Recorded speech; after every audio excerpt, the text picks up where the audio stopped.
Good evening, everyone. Good evening, everyone. Those who have from Kerala may have known of the tragic death of a doctor, Dr. Vandana.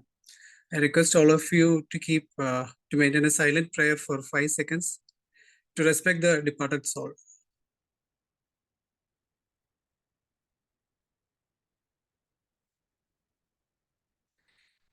Okay. Today we are having the 6th session of our pain management program. Today the topic is pain management with methadone. Today, the topics covered will be description of pharmacological properties of methadone, comparison of the benefit and risk of utilizing methadone for pain management, and identify the monitoring parameters for safe use of methadone. And we have the eminent faculty, Sunil sir, to take this session. Dr. Sunil Kumar, he did his MBBS and DPPM from AIMS Kochi. He also did his MSc Palliative Medicine from Cardiff, UK. He is the additional director of Toronto Institute of Palliative Sciences. And he has 20 years of experience in palliative care. He is an honorary tutor at School of Medicine, Cardiff University, UK. And he is a national faculty at Palliative Medicine. He is ex-Central Committee member of Indian Association of Palliative Care. He is a mentor for Quality Improvement Project under EQ UIP India. His recognitions are, he is a first prize winner for paper on pharmacoeconomics in palliative care at the Train the Trainers International Workshop, which is conducted in Tata Memorial Center. He is an awardee of International Physician Scholarship from American Academy of Hospice and Palliative Medicine. Also, he has his name in 10 articles in peer-reviewed journals and has written chapters on palliative medicine in few textbooks. So we all welcome you, sir, for this session. And over to you, sir. Thank you, Dr. Manu and Dr. Krishna, and good evening, everybody. Rajashmi, am I audible? Yes, sir. Yes, you are audible, sir. Okay. So let me share my presentation.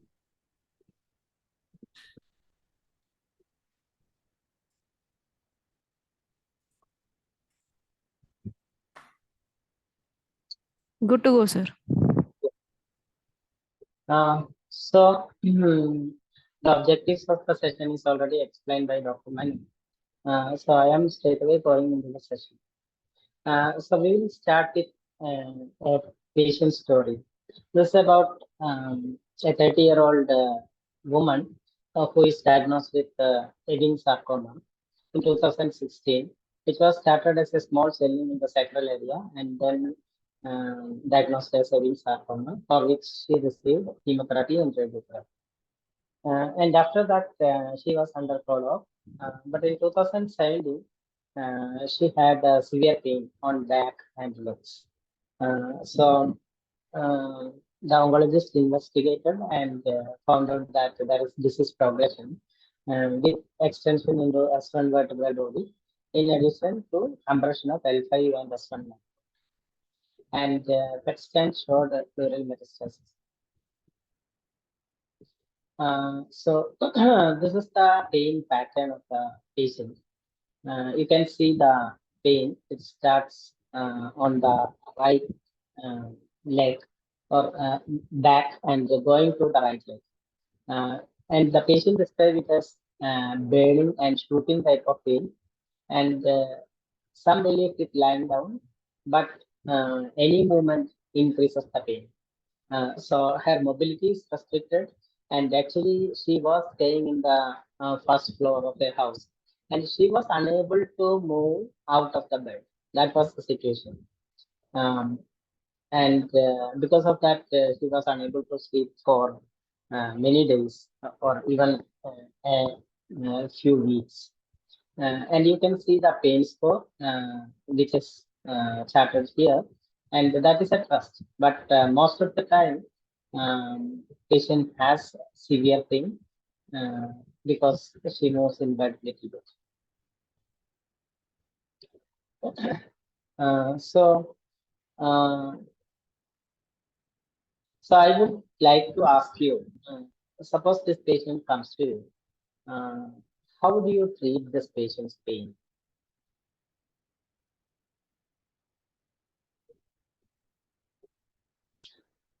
You can unmute and speak as well as you can type your response in the chat box.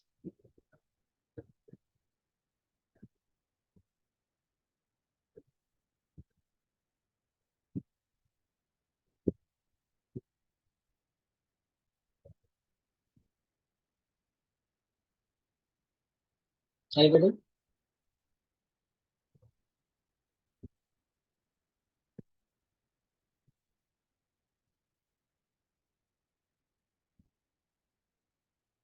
No response till now.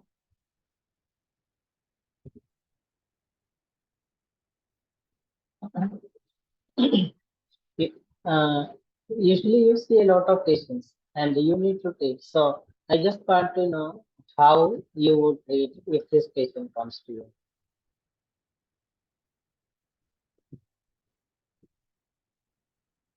Dr. Sunil says opioids, bisphosphonates. Yes, either can start on with strong opioids, Dr. Asuda. Yes, thank you for the response. So we can see. um, So this patient was started on tab morphine, 10 milligram Q4H and SOS, and tab amitriptyline was started. And from this description of pain, you can see it is a type of neuropathic pain, and the MRI finding also suggestive of nerve compression. So the oncologist started her on amitriptyline and they increased it gradually to 75 milligram. And the pregabalin was started, which was increased to 150 milligram BD. You can see over 2 months, 3 months, she didn't had much pain relief, even with all these medications like morphine, amitriptyline, and pregabalin. So now, what would you do for this patient?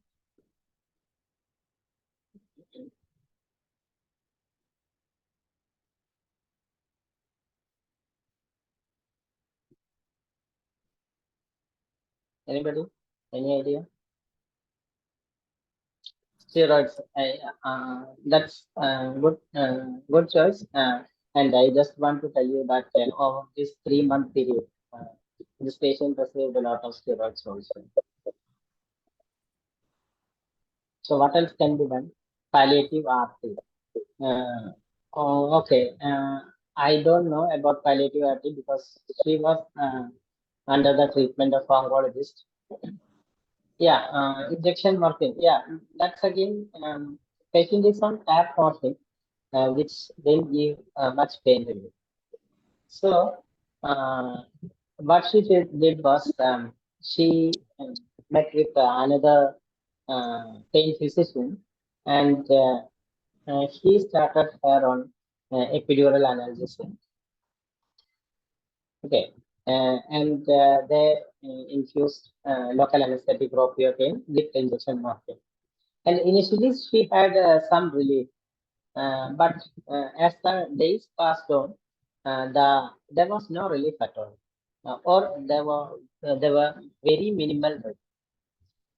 But even with this, they try to keep the epidural for almost 2 months by positioning epidural at the different sites. But as there were no relief and they cannot keep on uh, epidural for a long time, then they decided to remove the epidural. And at the same time, they also started the patient on tablet morphine, 20 milligram every 4 hourly with assistance. And next day, they removed the epidural catheter, and then they increased the dose of morphine, added the amitriptyline, pregabalin, and you can see all these medications are at optimal doses. And even with this, she didn't had pain relief. Rather, she had delirium and myoclonus. It is suggestive of toxicities of opioids. That means you will not be able to increase the dose of morphine further. And amitriptyline is at the maximum dose 75, and maybe you can increase to 100 milligram if she is tolerating. And pregabalin is also at a decent dose, that is 300 milligram. What would you do now for this patient? She already received various opioids, adjuvant analgesics. She underwent epidural analgesia, but still there is no relief. So what will you do for this patient now? Yeah, paracetamol. But what we are looking at here is neuropathic pain. So for neuropathic pain, paracetamol may not be much effective. So usually the neuropathic pain, the treatment of choice is with adjuvant analgesics, mainly with the tricyclic antidepressants, along with anticonvulsants.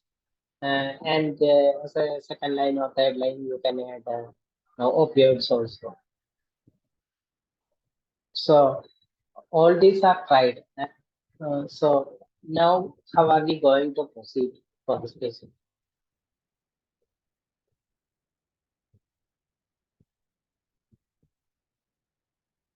Any answers? Fentanyl patch. Okay. Fentanyl patch may be an option, but I think methadone would be a better option for. So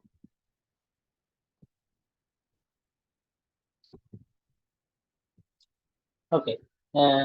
So we started. We decided to start the patient on methadone. Okay. So this was the time when methadone was just available in India in 2018. That was the first time when methadone was available as an analgesic. But methadone was available in India for long, but for substitution therapy. This was the time when methadone was available as an analgesic. And when we look at the literature, there were various methods for starting methadone. So you can see there are at least 5 methods which is described in a systematic review. And most commonly, people use 3DS. That is 3-day switch. 3-day switch. And that's what people usually use. And in that method, on the day one, you have to reduce the original opioid by 30%. So if the patient is taking 20 milligram, you have to reduce it by 1/3. That is approximately 6 to 7 milligram. You have to reduce, and then you have to add 30% of methadone on the first day. On the second day, you will reduce the original opioid by 60%, and the methadone will be increased by another 30%. And on the third day, you will stop the original opioid and full dose of methadone will be given. So that's how 3 days which is practiced. But when we started teaching on methadone, we had many classes on methadone also. So we were aware of many of the problems of methadone, like drug interactions, then chance of increased QT interval, thousand problems. So those all were our concerns. So we didn't know which method we need to choose. We were really afraid. And there was an eqi-analgesic ratio which you have to use when you convert the morphine to methadone. So this was the eqi-analgesic ratio that was used during that time. So if somebody is using less than 30 milligrams of morphine equivalent, the you can convert it in a 2:1 fashion. That is less than 30 milligram. That means 30 divided by 2. That is 15 milligram of methadone can be started. Whereas if the patient is taking morphine between 30 to 99 milligram per day, then you have to divide it by 4 to get the methadone. So that was the EP analgesic ratio. And when we calculated, this patient was taking 40 milligram of morphine um, 4 hourly. So the total dose would be 240 milligram. And if you look at this EP analgesic ratio, this patient is taking morphine between 100 to 299 milligram. So the conversion ratio is 8:1. So 240 divided by 8, it is approximately 30 milligram. It is 30 milligram. And there is something called as incomplete cross tolerance. That means when you convert an opioid to another opioid, you need not start the patient on equianalytic dose. You can actually reduce it because different opioids act on opioid receptors differently. So that's why 30% you can cut down for incomplete cross tolerance. So 30% of 30 milligram would be 9 milligram. So the total dose of methadone that we have to start is 21 milligram.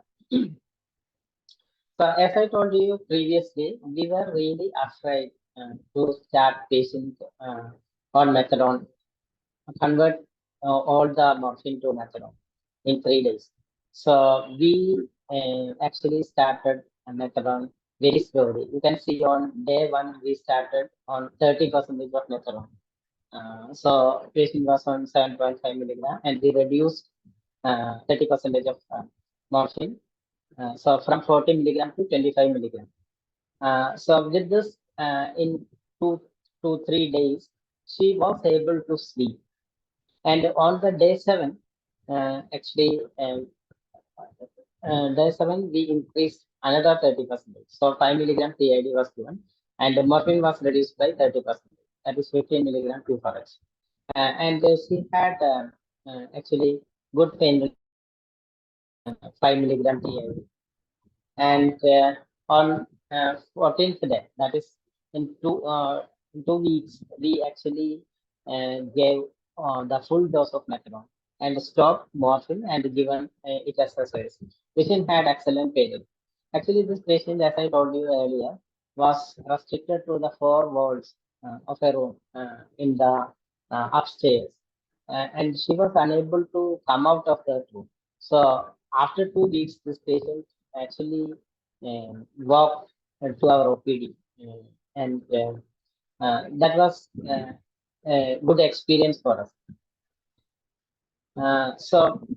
Why actually methadone produced this much pain relief?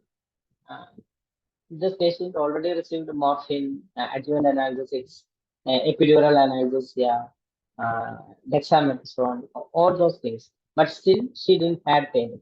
But this patient, after starting methadone, had a good pain relief. So, what is the reason behind that? So, let's see what is the reason. You have to understand that the methadone is coming as a mixture of two isomers, S-methadone and R-methadone. And unlike morphine, methadone acts on all the opioid receptors as an agonist. So morphine acts on mu receptor as an agonist, whereas methadone acts on mu, delta, and kappa receptors as agonists. So that is one mechanism of action. And another mechanism is it is an NMDA antagonist. So it is an N-methyl D-aspartate receptor antagonist. So you know that the NMDA receptors are involved in central sensitization and the patients with chronic pain.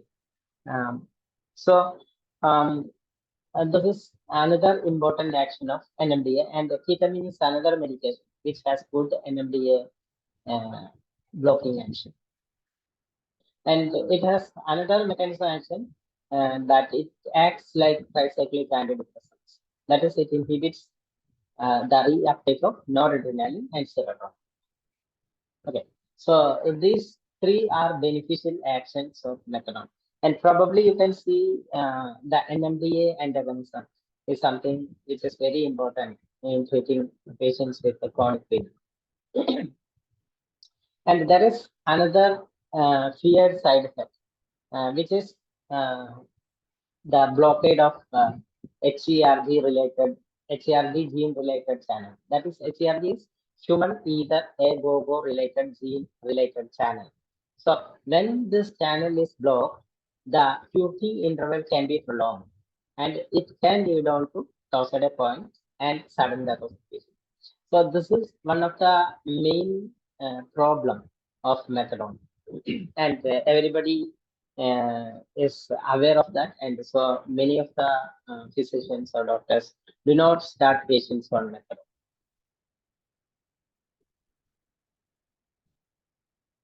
So let's see what are the clinical impacts due to various mechanisms of action.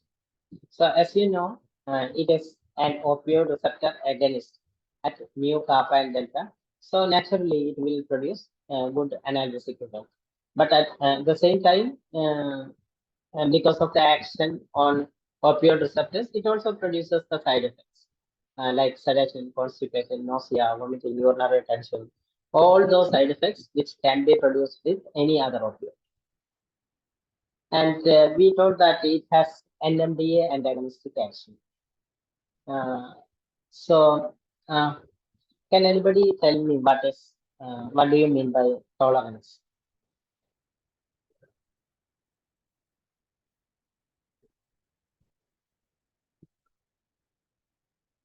Anybody? What is tolerance?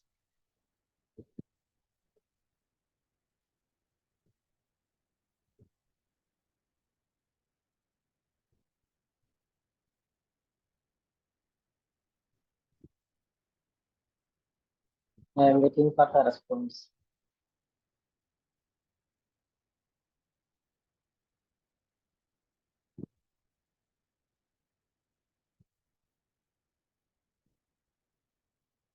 Okay, decreased effect on the same topic. Yeah, that's right. So, in order to have the same effect over a period, you have to increase the dose. Suppose the patient has pain score of 10 and you have given morphine 5 milligram. Now pain score has reduced to 2 by 10. But after some time, maybe after 2 weeks, to get the same pain relief, you need to increase the dose to 10 milligram. And after some time to 20, 50, and sometimes tolerance can develop with opioids. And you can see this is this from this 4 patients.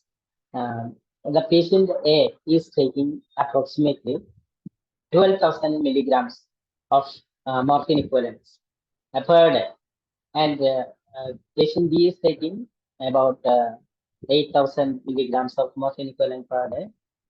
C 3,000 and D 1,000 milligram of morphine equivalents. So as probably these patients might have developed tolerance, and that's why they are on such high doses of morphine equivalents.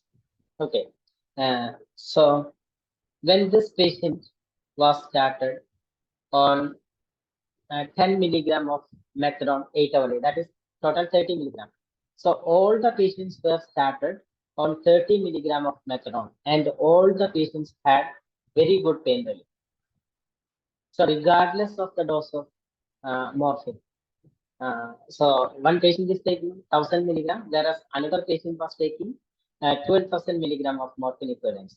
But all the 4 patients started only on 30 milligram of methadone, and all of them had very good pain relief. So from this part, we need to understand this. Actually, NMDA is a receptor involved in the development of tolerance. So when you administer methadone, it actually reverses tolerance as well as it can prevent tolerance. Okay, so that's why all the patients had good pain relief with 30 milligram of methadone. And another effect of methadone due to NMDA antagonism is its advantage in treating neuropathic pain. And we also told that methadone acts like a tricyclic antidepressant. So you know that tricyclic antidepressants are the mainstay of treatment for treating neuropathic pain. So it is useful to treat neuropathic pain. But there is another problem with this tricyclic antidepressant-like action. So if you administer methadone along with one of these medications like fluoxetine, sertraline, paroxetine, there is a chance that you may produce something called serotonin syndrome. So it is not specific to methadone.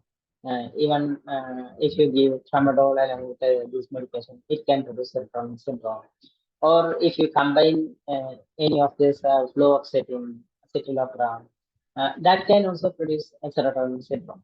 So um, and just keep in mind that methadone also has that problem of producing serotonin syndrome. But what I understand is practically this is very rare, and but it can be produced if you particularly use MAVO inhibitors. But nobody use MAVO inhibitors now. Okay. So how do you recognize serotonin syndrome? So there will be cognitive changes, autonomic instability, as well as neuromuscular changes. So if a patient who is on methadone uh, exhibiting agitation and has hypothermia, tremor, cogwheel rigidity, seizures, just think whether it is a due to serotonin syndrome. And the fourth effect of methadone is on action on human either AGO or related gene channel. So as I told you, when methadone blocks this HERG channel, it can produce increased QT interval, which can lead on to toxic points and sudden death of the patient. So these are the clinical impacts of methadone due to various mechanisms of action. The first three were beneficial action, whereas this is something which is a feared side effect. And what are the risk factors for targeted points? So there are many things which we can usually see in our patients. Electrolyte abnormalities, elderly patients, structural heart disease, QT prolonging medications, heart failure. So there are many. So another important thing is when you use methadone in higher doses, there is a more chance of producing targeted points. Okay. So now I understand that everybody is afraid of start methadone for patients. But this is a study from MD Anderson Cancer Center, USA, and they conducted a prospective study in 100 cancer patients. When they started patients on methadone, they checked their QTC at baseline, and then after 2 weeks, 4 weeks, and 8 weeks. So what they found was there were increase in QT interval in some patients, but there were no events of toxic points or ventricular fibrillation. And you can see the dose, median dose was about 23 milligram, and none of the patients received more than 100 milligram. So they used low dose methadone. So this is one study, and there are a few other studies more, which says if you use low doses of methadone, the chance of producing toxic points is very minimal. And you can see there are a lot of medications which we usually use in our practice can increase the QT interval if you give it along with the methadone. So just the macrolide antibiotics, azithromycin, erythromycin, and fluoroquinolones like ciprofloxacin, all the fluoroquinolones, then SSRIs, then antifungals like fluconazole. So which we usually use in our common practice, daily practice. So when you use methadone, and we have to be careful because of these interactions. And what are the benefits or what are the indications of methadone? So we know that it can be used as a medication for opioid use disorder and also used for pain management. And the side effects are same as that of other opioids, but the particular side effect or specific side effects for methadone would be serotonin syndrome, QT prolongation, and toxic points. And now we are moving on to pharmacodynamics. So, like morphine, it is also absorbed from the upper small intestine, and it has good bioavailability if you give it orally. Um, and uh, unlike morphine, methadone can be administered sublingually. Actually, morphine is not advised to give sublingually because it may take a long time to absorb from the sublingual route. And if somebody give morphine sublingually and claim that the patient has good pain relief, that means the patient has swallowed it. And methadone can also be administered correctly like morphine. Injectable preparations are also available, but it is not available in India. We have only oral preparation. So after absorption, it is metabolized and it is distributed throughout the body, but mainly it disappears. Actually, when you administer methadone for the first time, the methadone will go into the tissue binding sites, mainly in liver, kidney, um, muscles, and lungs. And you can see um, the tissue binding sites. Once it gets saturated, then only the methadone will be liberated into the systemic circulation gradually. So sustained release of methadone, it will take about 5 to 7 days. So for any opioid to get a sustained blood level, it will take about 5 half-lives. So for morphine, the half-life is 4 hours. So morphine will take about 20 to 24 hours to get a stabilized blood level. So you can increase the dose of morphine every day. But the half-life of methadone is about 22 hours. That is 1 day. So 5 half-life means it is 5 days. So at least 5 to 7 days the methadone will take to have sustained analgesia. And patients who are elderly and patients with liver problems, which may take even more. Patients who are elderly or liver problems, you have to wait for at least 10 to 14 days before you increase the dose of morphine. So this is one of the main difference when you compare morphine with methadone. Morphine can be increased every day, but methadone, you have to wait for at least 5 to 7 days before you increase the dose. So this is not a good medication if the patient has acute pain, which we have to manage then and there.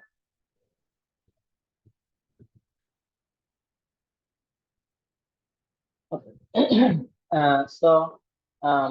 Methadone is metabolized in liver, and there are various cytochrome enzymes involved. So you can see cytochrome P2D6, 2D6, 2C19, and many other cytochrome enzymes. So that means there are many other medications which are also metabolized by cytochrome P system. So there would be interactions with methadone. For many medications can have interactions. So this is another important thing that you have to keep in mind when you start patient on methadone. So I am showing you some of the drug interactions which are very important.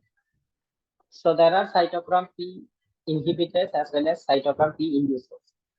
So some of the cytochrome P inhibitors are grapefruit, protease inhibitors. So those are medications to treat HIV. That is antiretroviral medications.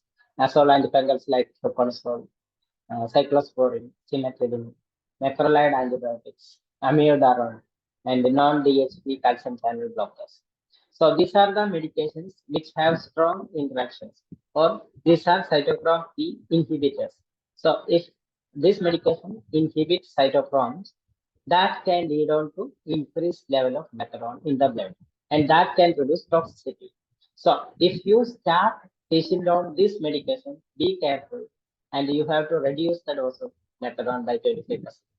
Or you have to actually, suppose you are planning to start a patient on macrolide antibiotics. you have to think of whether do I have another choice? Can we give amoxicillin or any other medication which has less interaction with the methadone? And cytochrome P induces phenytoin, smoking, oxcarbazepine, rifampicin, carbamazepine. All this can actually produce a reduced level of methadone. And some patients may, if you start patients on these medications, some of them may complain that I have more pain. So you have to keep a watch on patient and follow up when you start patient on cytochrome P inducers as well as cytochrome P inhibitors. So as far as possible, don't start patient on these strong cytochrome P inducers as well as inhibitors.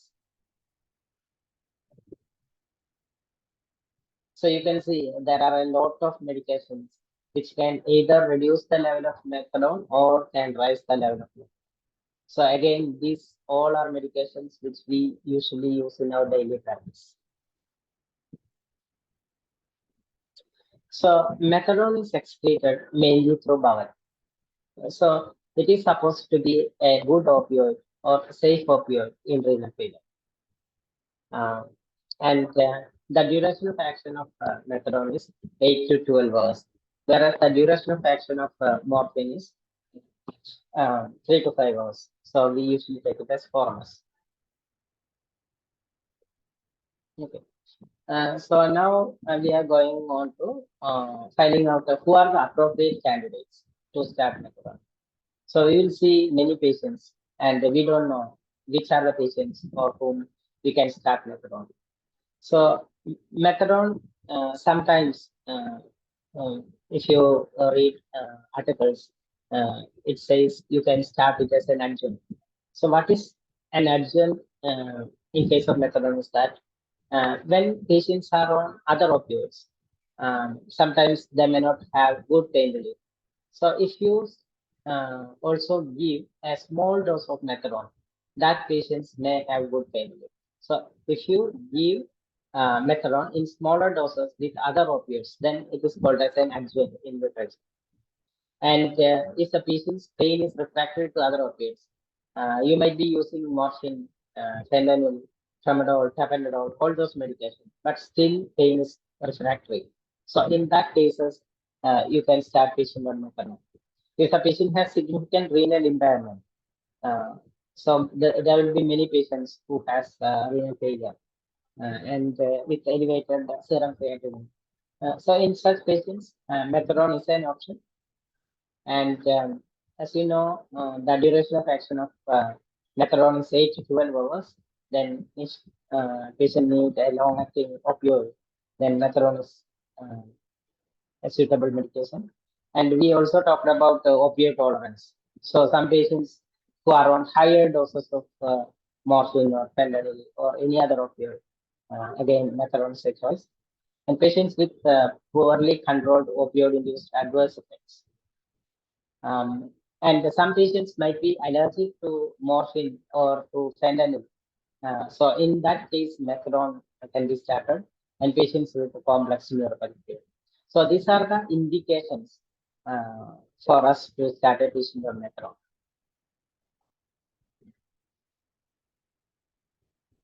And who are the inappropriate candidates? Family history of sudden unexplained death. So we know that sometimes there will be congenital QT syndromes, and QT syndromes runs in families. So they are not suitable candidates. And corrected QT interval more than 500 milliseconds. If the patient is unable to express their pain, and if they do not have a reliable caregiver, it is recommended not to start methadone. And if we are unable to follow up, and if the patient has acute pain, we know that it will take 5 to 7 days. So again, methadone is not a choice there. So when you start patient on methadone, how are we going to monitor the patient? The first and foremost thing is we have to see what is the goals of care for this patient. Suppose this patient has an advanced malignancy and they are not receiving any active interventions. then the goals of care is comfort care only. So in such patient, the level of monitoring is not so much important. But if the patient is not receiving any active therapy, then we have to do a baseline ECG to look at QT interval, and then electrolytes, potassium, calcium, magnesium. So all this hypocalcemia, hypomagnesemia, and hypokalemia, all these can produce increased QT interval. So we have to keep a check on that. Then you have to repeat the ECG after 2 to 4 weeks of initiating the methadone. And you might start with 5 milligram. But when you titrate and when it reaches 30 to 40 milligram, then you have to do another ECG, and when it reaches 100 milligram. And if possible, if you start the patient for the first time on methadone, we have to actually monitor the patient every day for sedation, respiratory rate, and pain relief. So all those things need to be monitored on a daily basis till 5 to 7 days. So this is the preparation available in India. We have both tablets as well as syrup. This is a 5 milligram tablets, and the syrup is 1 ml containing 5 milligram of methadone. So now we'll move on to methadone conversions. I already told you when we started the first patient on methadone, we used 3-day switch. But now that method is not used, and there is another method which we use commonly. This is came in General and Pain Symptom Management in 2019, which is known as hospice and palliative care consensus white paper method. And according to this, you can see the conversion ratios. If the patient is opioid naive, that means if the patient is taking less than 60 milligram of oral morphine equivalent, you can start the patient on 2 to 7.5 milligram of methadone per day. But if the patient is taking 60 to 199 milligram of oral morphine equivalent, and if the patient is less than 65 years old, then the conversion ratio is 10:1. That is 10 milligram of morphine is equal to 1 milligram of methadone. And if the patient is taking more than 200 milligram of oral morphine, or if the patient is more than 65 years old, the conversion ratio is 20:1. Okay. So this is the method that we follow now, which is very simple. The other conversion methods and equianalysis ratios are very complex. So this is very simple method and conservative method. But another thing which you have to understand is whatever be the dose of morphine equivalent, never start the patient on more than 40 milligram of methadone per day.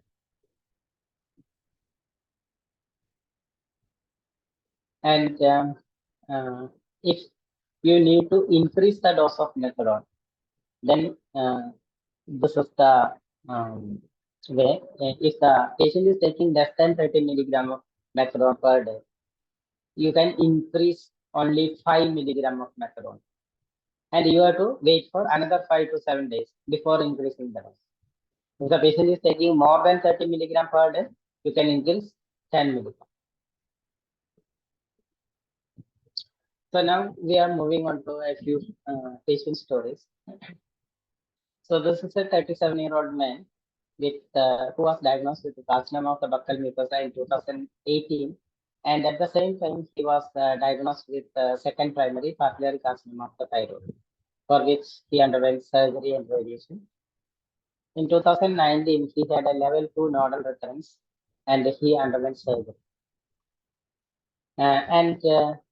Thereafter, his main problem was pain, which started inside the left ear and going to the lateral side of forehead, then to submental region. He described it as a pricking type of pain, and it is the worst imaginable pain. So you can see the distribution of pain is in the mandibular nerve area, the pink shaded area. And actually, the patient underwent extraoral mandibular nerve block 3 times, but there were no pain relief at all. So the treating team, they tried giving injection morphine, but that produced toxicities. Then they started him on tab morphine like this, 10, 15, 10, 30, and 10 milligram cells. Even with this, the patient had toxicities of morphine. And they also tried him on various adjuvant analgesics. So this was the prescription when the patient came to us with severe pain. Tab morphine, pantoprazole, ciprofloxacin, acetylopram, serratiopeptidase, diclofenac patch, and paracetamol, 650 milligram analogs. So, do we have any indication to start this patient on methadone?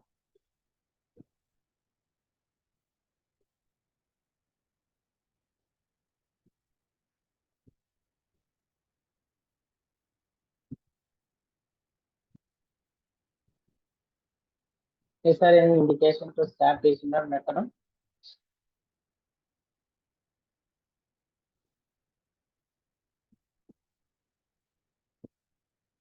Anybody?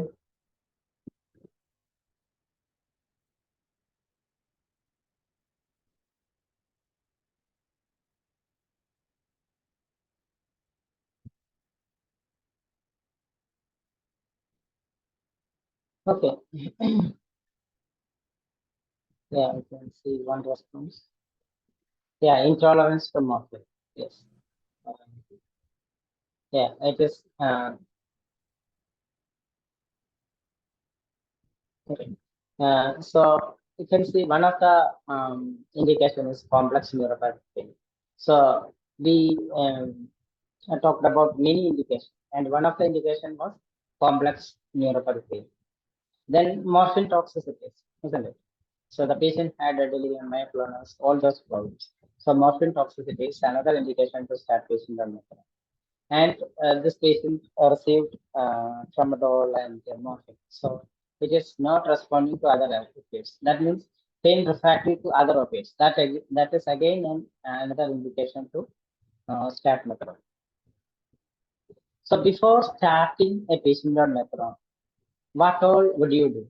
What all are you going to ask the patient?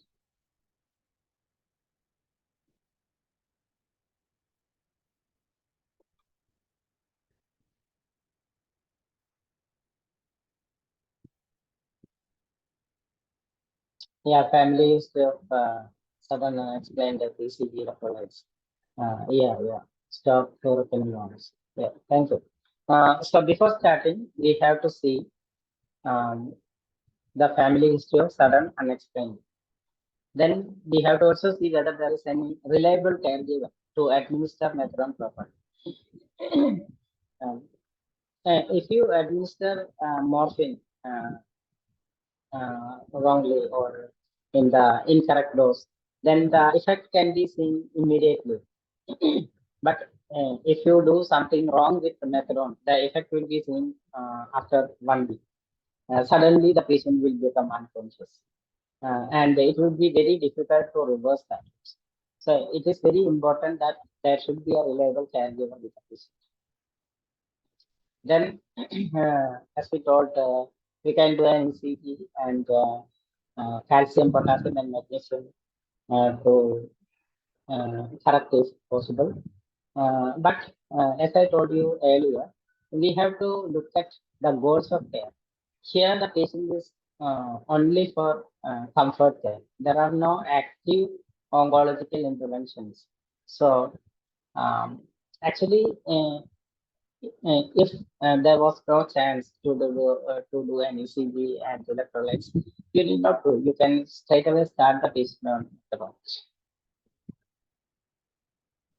So, do you have any concern with present medications? These are the medications the patient was on.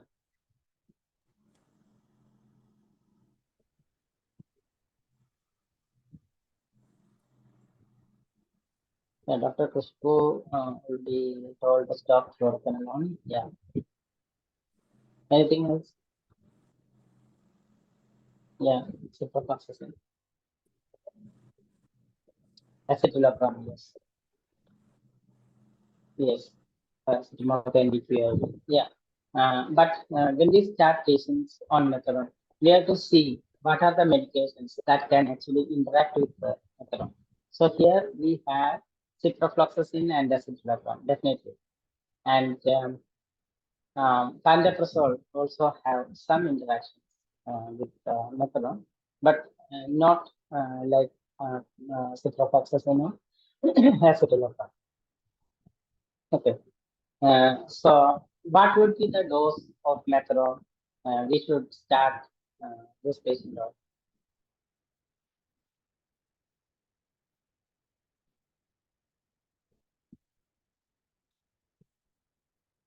Please calculate the dose.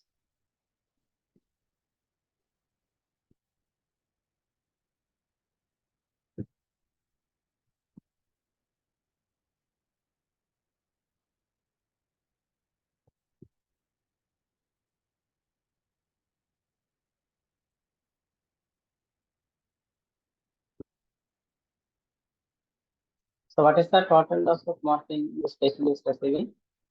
It is 65 milligram. So, what would be the conversion ratio? If the patient is taking morphine equivalent between 60 to 199, what is the conversion ratio?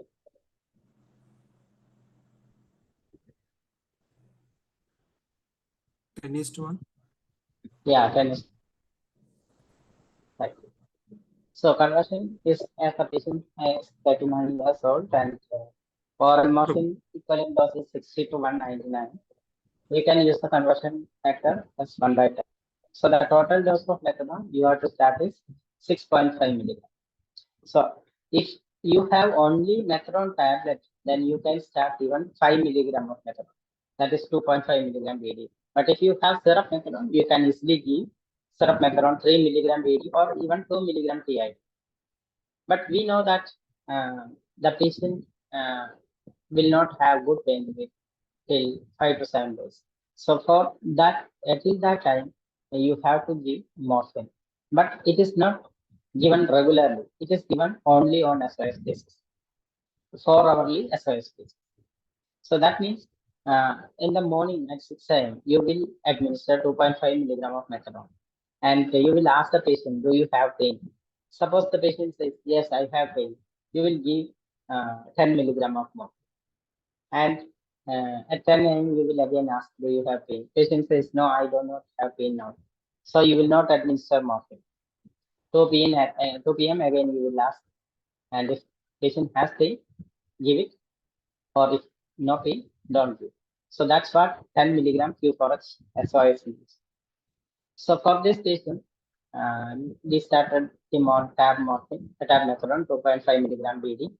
Then along with the tab morphine 10 milligram Q4X on SOS basis, paracetamol 750 milligram Q6 hourly. We stopped erythromycin and started him on amoxicillin. Disaccordate 5 milligram 2HS.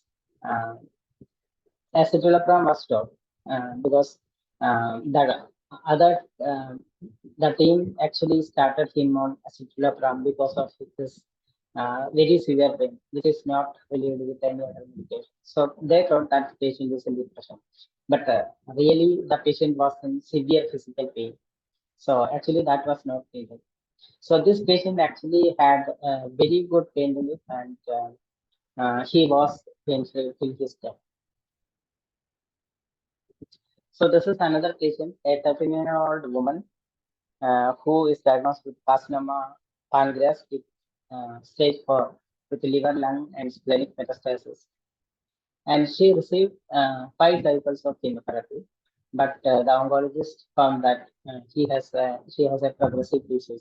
So stopped the chemotherapy and she was receiving palliative care from the oncologist. And you can see her pain. It starts on the left lateral chest and abdomen, which then radiates to back of the patient. Pain score is 10 by 10, which may come to 7 to 8 by 10. when the patient takes morphine, tramadol, and paracetamol together. And this was again a lady who had two kids, the husband, and she was unable to move out of the room because of the severe pain. And um, she was on these medications.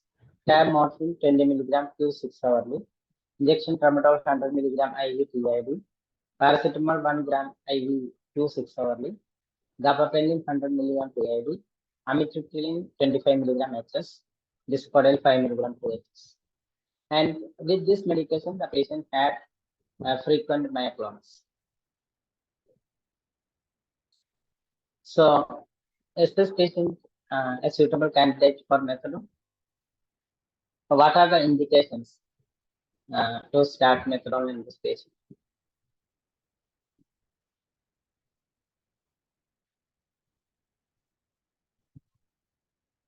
What are the indications?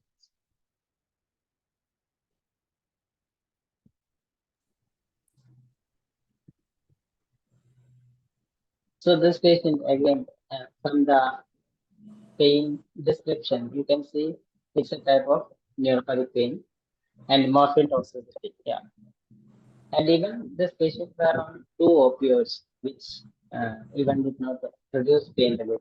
That means pain refractory to other opioids. So those are the three indications in this patient. And do we need to do any investigations? It is not necessary, but if you want, you can do an ECG as well as calcium potassium magnesium. So what is the dose of so can anybody calculate the dose of methadone this patient needs? I will give you 2 minutes.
So we have few answers in the chat box.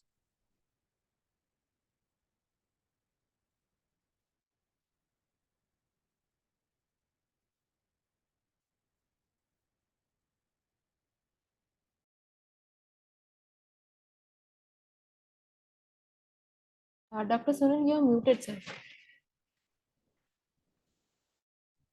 Oh, sorry.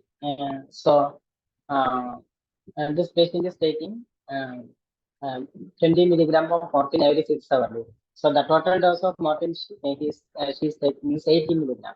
But we have to also understand that patient is also taking another opioid, tramadol. So you have to convert tramadol to oral morphine equivalent dose. So what would be the oral morphine equivalent dose of tramadol? So for that, you have to understand what is the potency of tramadol compared to morphine.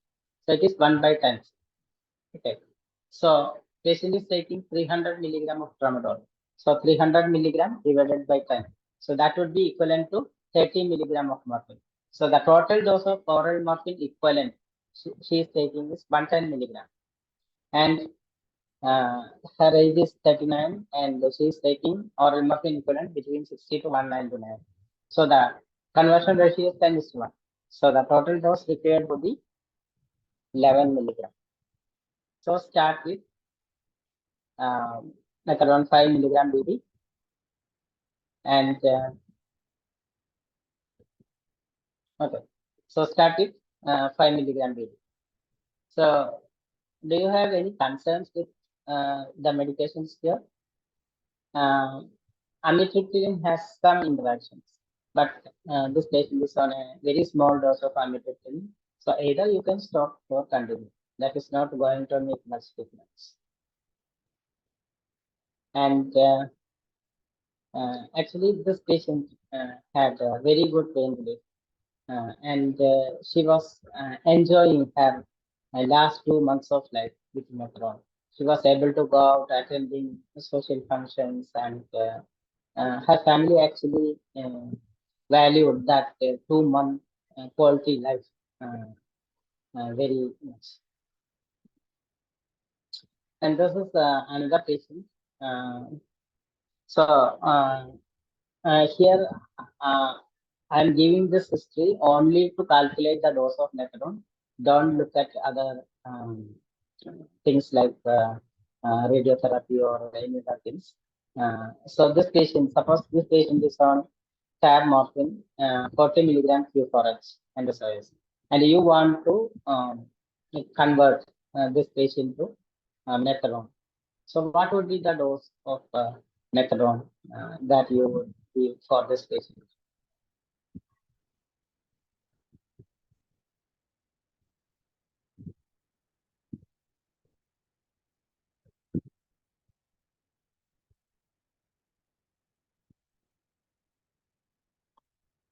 Please calculate the dose.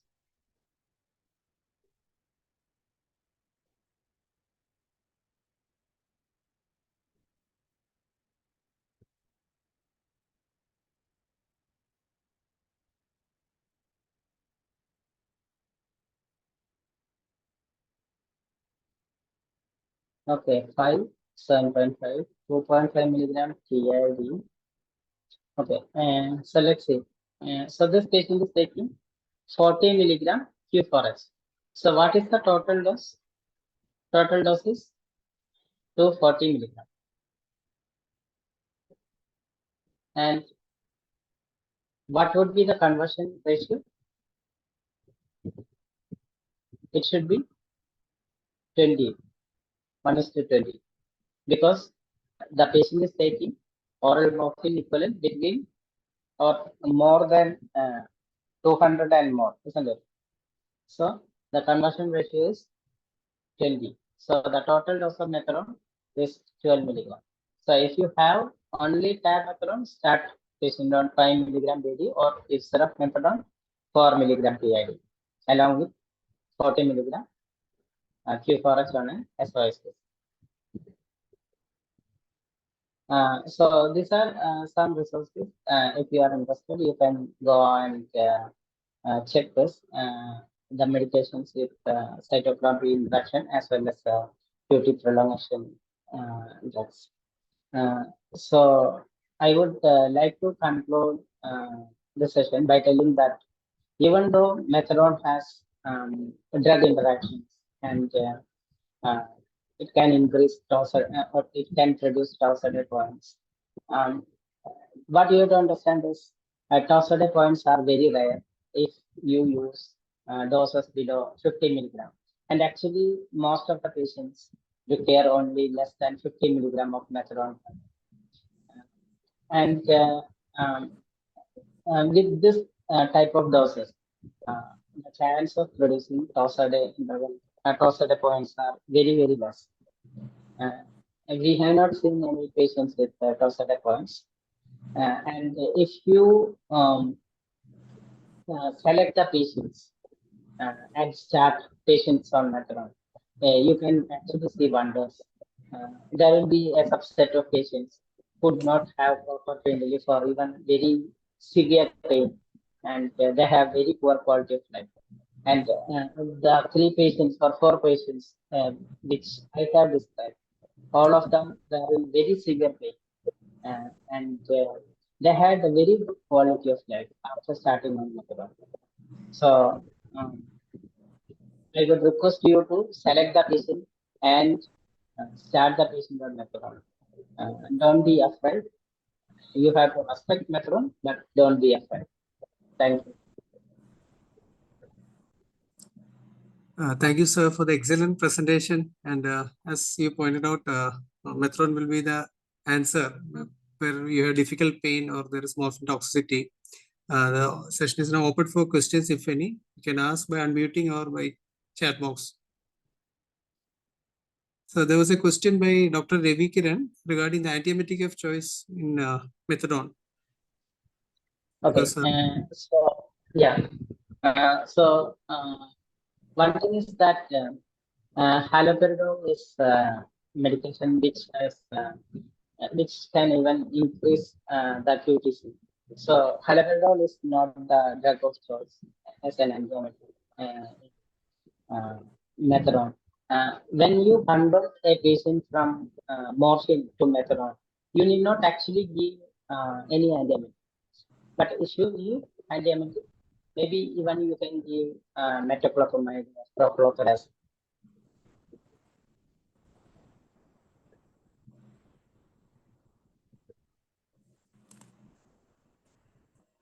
so how about ceiling dose of, is there any ceiling dose for methadone? So again, there is no ceiling dose, but the important thing is that when you increase the dose of methadone, the chance of producing torsades are. And many of the studies from where this torsades is coming from patients who are on oral substitution therapy with methadone. They will be on hundreds of milligrams of methadone. So it is very common to have torsades. So very experienced people with methadone, they say that there is very there is very minimal chance of using methadone more than 50 milligrams for analgesic. So when patient doesn't have proper pain relief, even with 50 milligrams, you have to reassess the pain. You have to see whether the patient has any other psychosocial factors which can also influence the pain. Thank you, sir.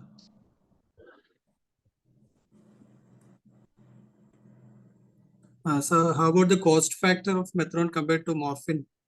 Yeah, so it is almost comparable.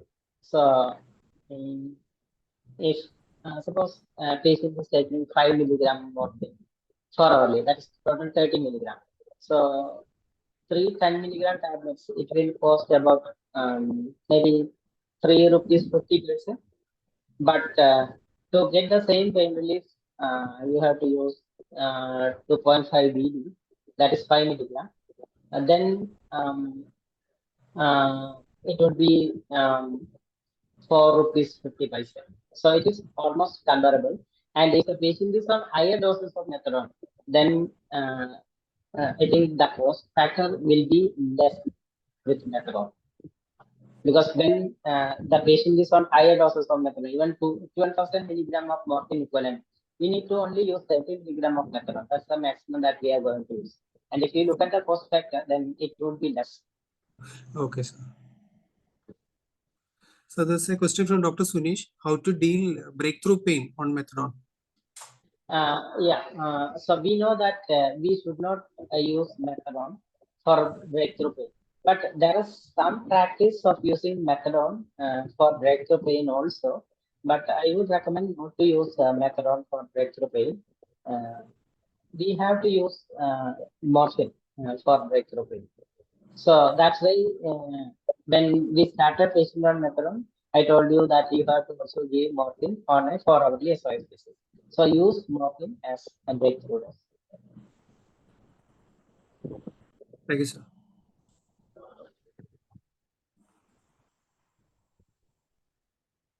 Is there any more questions?